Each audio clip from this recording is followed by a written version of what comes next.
Yo, saya Hilman dari sekolahcoding.com. Kali ini kita akan ngebahas gimana bagusnya kalau kita gagalnya jauh lebih cepat daripada yang lain. Saya akan langsung ngutip Thomas Alva Edison, penemu bohlam atau mungkin bola lampu. Dia pernah ditanya, apakah dia nggak malu karena udah banyak banget kerjanya yang gagal sebelumnya. Karena kita tahu ada istilah dia, mungkin juga literally bener-bener dia udah nyoba sampai 1000 percobaan sebelum nemuin lampu itu, berarti dia sebelumnya sampai 1000 kali gagal. Dia ditanyain apakah dia nggak malu 1000 kali percobaan itu nggak ada hasilnya sama sekali. Jawabannya apa? Dia bilang hasil. Kenapa? Dia udah punya banyak hasil. Dia udah nemuin 1000 cara lebih, cara yang tidak berhasil. Nah, ini dia sedikit twist di sini. Jadi ketika kita nyoba sesuatu dan cara itu nggak berhasil, itu bukan nggak ada hasil, tapi kita tahu mana jalan-jalan yang istilahnya buntu. Dari situ kita tahu mana jalan-jalan yang kalau kita lakuin lagi udah pasti nggak berhasil atau nggak bekerja. Nah, ini dia bagus banget perspektif dari Edison ini. Ada istilah lain, habiskan jatah gagal kita secepat mungkin.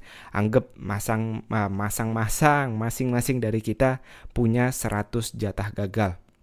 Jangan nunggu nanti udah tua banget, kesempatan udah susah, udah banyak yang harus diurus, badan udah sakit-sakitan, baru mau menghabiskan jatah gagal ini.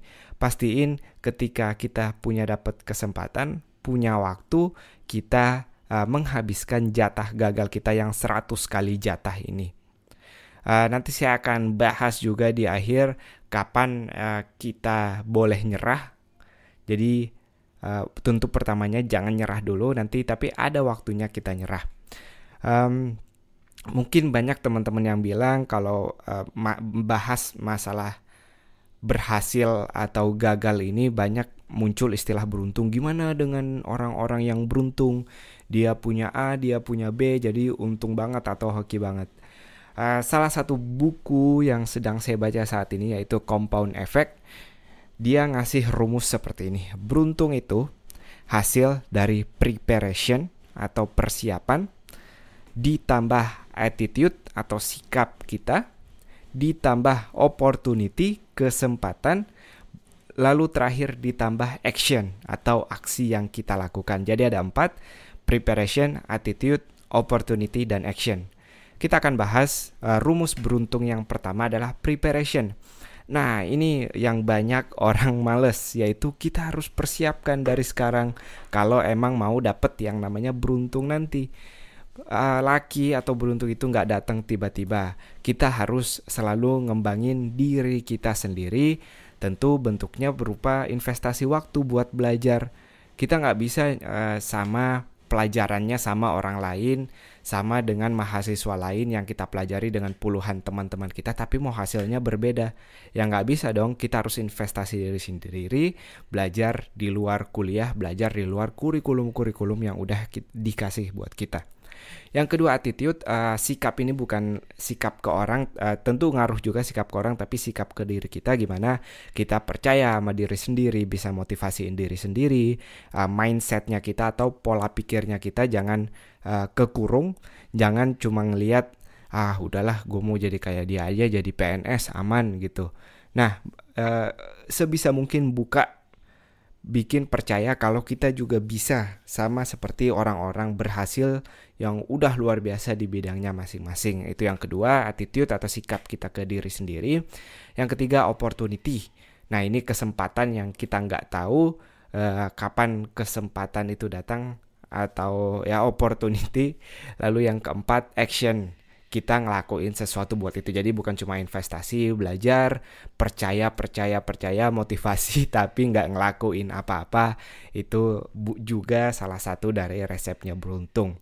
Nah, beruntung itu ada setiap hari. Ini menurut Richard Branson, mungkin bilioner bukan milioner lagi. Dia ditanya masalah beruntung ini, dia bilang, oh ya saya percaya sama yang namanya beruntung. Tapi dia bilang, kita itu beruntung setiap hari. dia nggak ngerasa dirinya lebih beruntung atau lebih tidak beruntung daripada orang lain. Tapi bedanya ketika beruntung itu datang, dia manfaatin yang namanya keberuntungan itu. Ingat, dia bilang beruntung itu ada setiap hari. Nah, gimana teman-teman pakai 4 rumus tadi, yaitu persiapannya harus bagus, terus investasi buat diri sendiri, attitude-nya, sikapnya, yang ketiga kesempatan itu tadi, dan yang keempat ngelakuin action untuk persiapan-persiapan tadi.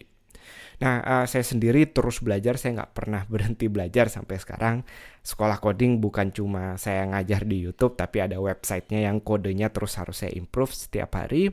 Saya harus ngurusin forum, kalau ada spam dan sebagainya. Dan sedikit bocoran, saya sekarang sedang ngelakuin redesign, hore. Jadi nanti websitenya bakal lebih cantik. Semoga doain kalau nggak ada halangan bulan Juni ini. Jadi saya terus harus belajar, termasuk dari sisi bisnis misalnya.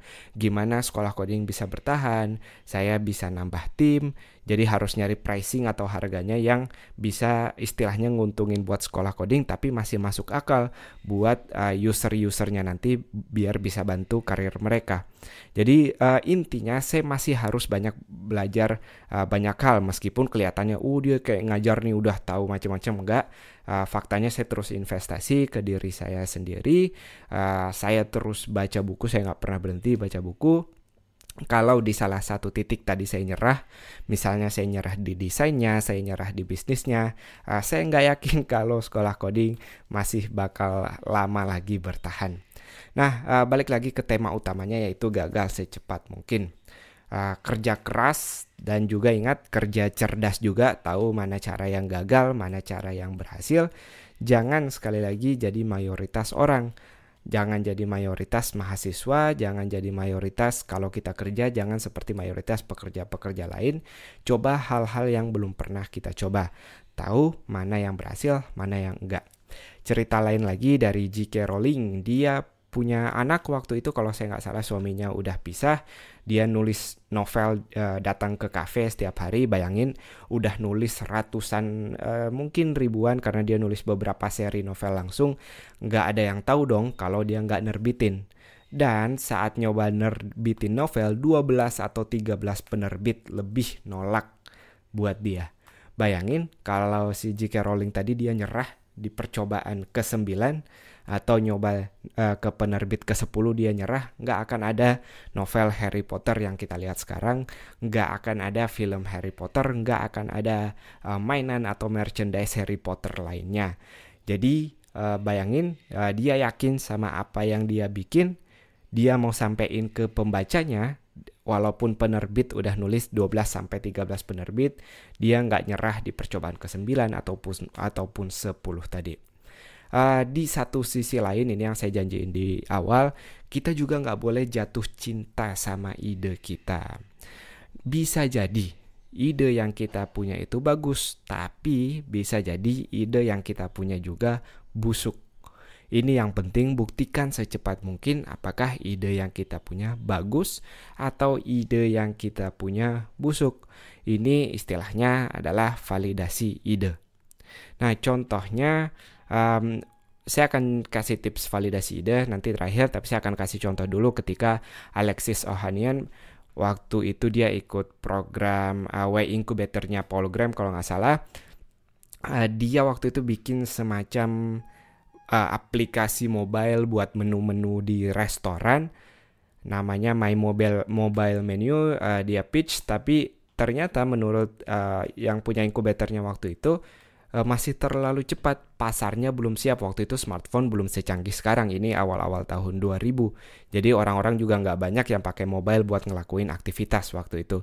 Nah, dia nggak nyerah di situ, tapi dia bikin semacam forum. Saya yakin udah sangat populer, Reddit, termasuk 10 website paling sibuk mungkin sekarang di seluruh dunia. Dia bikin sama temannya Reddit, dan kita lihat sekarang semua komunitas-komunitas dari internasional, macam-macam, mau otomotif, mau film, mau musik, apapun semuanya ngumpul di situ. Jadi dia nggak jatuh cinta, dia nggak maksain, gue punya aplikasi buat bikin menu. Pada waktu itu pasarnya belum siap, dia nggak maksa, tapi dia coba cari masalah lain yang bisa dia selesaiin. Nah, contoh lain ada yang dia bikin kayak ice cream finder gitu. Ini idenya dia mau ngumpulin yang kalau di luar negeri ada bapak-bapak biasanya yang jualan di truk-truk es krim keliling-keliling. Nah, ini dia pengen bikin aplikasinya biar orang-orang tahu di mana aja dia sekarang. Ternyata dia ini teknik cara kita ngebuktiin ide kita busuk atau enggak, kita langsung validasi atau langsung wawancara. Jadi dia datengin wawancara ke truk-truknya, wawancara langsung ke bapaknya, alami. Dia nanya apakah dia mau yang kayak gini. Ternyata yang dia wawancara waktu itu rata-rata udah tua dan sama sekali nggak mau bersentuhan dengan smartphone.